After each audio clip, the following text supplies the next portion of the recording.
नमस्कार विद्यार्थी मित्र मैत्रिणींनो, मी वजे madam.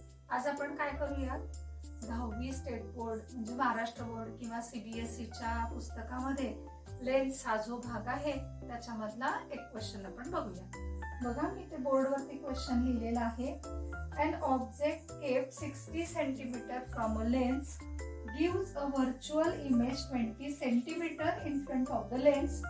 What is the focal length of lens and type of the lens आपल्याला फाइंड आउट करायचे. तर आता हा क्वेश्चन सोडवताना आपण पहिल्यांदा गिव्हन इन्फॉर्मेशन लिहिणार आहोत. तर बघा, आता गिव्हन मी लिहायला सुरुवात करते. आता गिव्हन मध्ये an object kept 60 cm from a lens. आता लेन्स कोणत्याही प्रकारचे असू देत, ऑब्जेक्ट जो आहे तो आपण लेन्सच्या डाव्या बाजूला ठेवणार आहोत. त्यामुळे लेन्स पासून त्या ऑब्जेक्ट पर्यंतचं जे डिस्टन्स आहे की जे आपण U या अक्षराने दाखवतो ते नेहमी आपण निगेटिव्ह घेणार आहोत. तर मी इथे गिव्हन मध्ये लिहिते की ऑब्जेक्ट डिस्टन्स म्हणजे लेन्स पासून ऑब्जेक्ट पर्यंतचं डिस्टन्स U.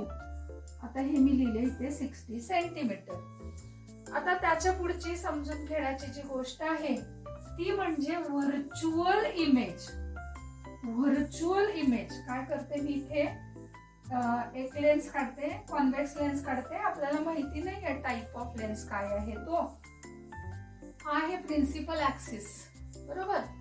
तर या साइडला आपण ऑब्जेक्ट ठेवलेला आहे.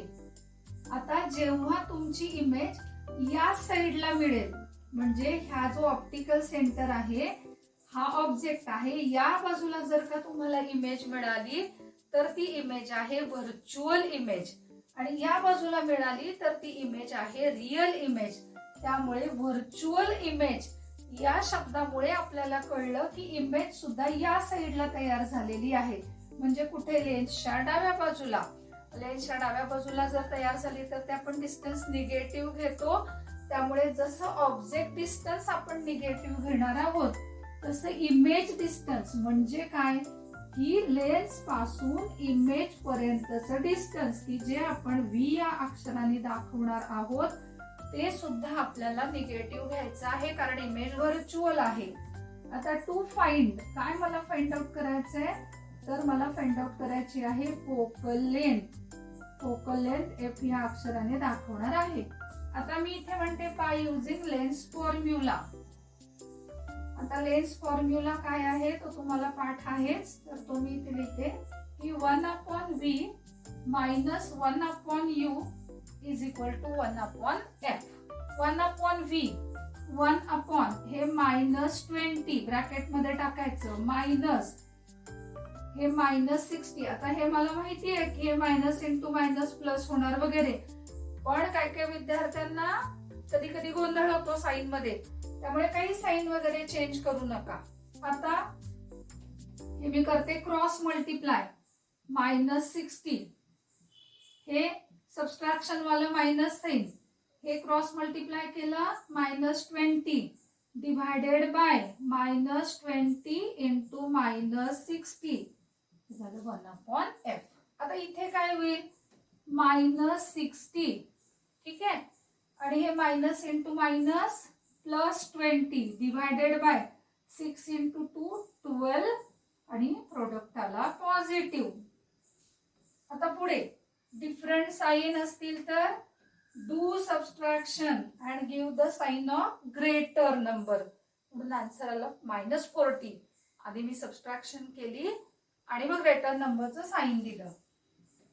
1 2 0 0 इज इक्वल टू 1/F. हा 0 ला 0 मी कट करते, 4 1 जा 4, 4 3 जा 12, 0 -1/30 किंवा असं लिहा -130 आणि हा झाला 1/F. आता कधी कधी विद्यार्थ्यांना कन्फ्युजन असतं की हा जो फ्रॅक्शन आहे हा म्हणजे की पॉझिटिव्ह आला की निगेटिव्ह आला. तर मग काय करूयात, हा निगेटिव्ह आला ना, दोघांपैकी एकाला साइन निगेटिव्ह आहे, मग या 1 ला मी पॉझिटिव्ह साइन देते, म्हणजे 30 ला साइन झालं -1/F. दोघांना कम्पेअर करते बाय युजिंग और बाय टेकिंग रेसिप्रोकल्स. आता मी म्हणते इन्व्हर्टेंडो प्रॉपर्टी की जी तुम्ही 9th मध्ये शिकलाय, तर रिव्हर्स केला -30 इज इक्वल टू एफ.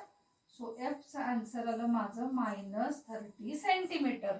मग इथे प्रश्न विचारलेला आहे की फोकल लेंथ किती, तर फोकल लेंथ आली 30 सेंटीमीटर. आन्सर काय लिहायचे, फोकल लेंथ -30 सेंटीमीटर असा आन्सर नाही, फोकल लेंथ आली 30 सेंटीमीटर.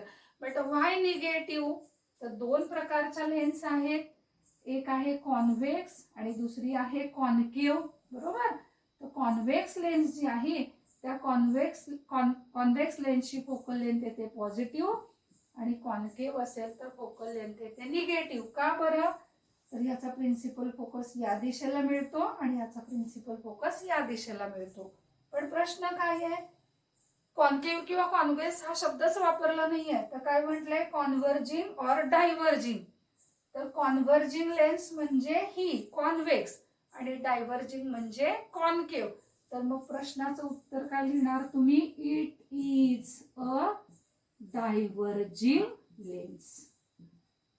तर विद्यार्थी मित्र मैत्रिणींनो, हा व्हिडिओ जर का तुम्हाला आवडला तर जरूर व्हिडिओला लाईक करा, कमेंट करा, व्हिडिओ शेअर करा आणि चॅनल सबस्क्राईब करायला विसरू नका. Thank you very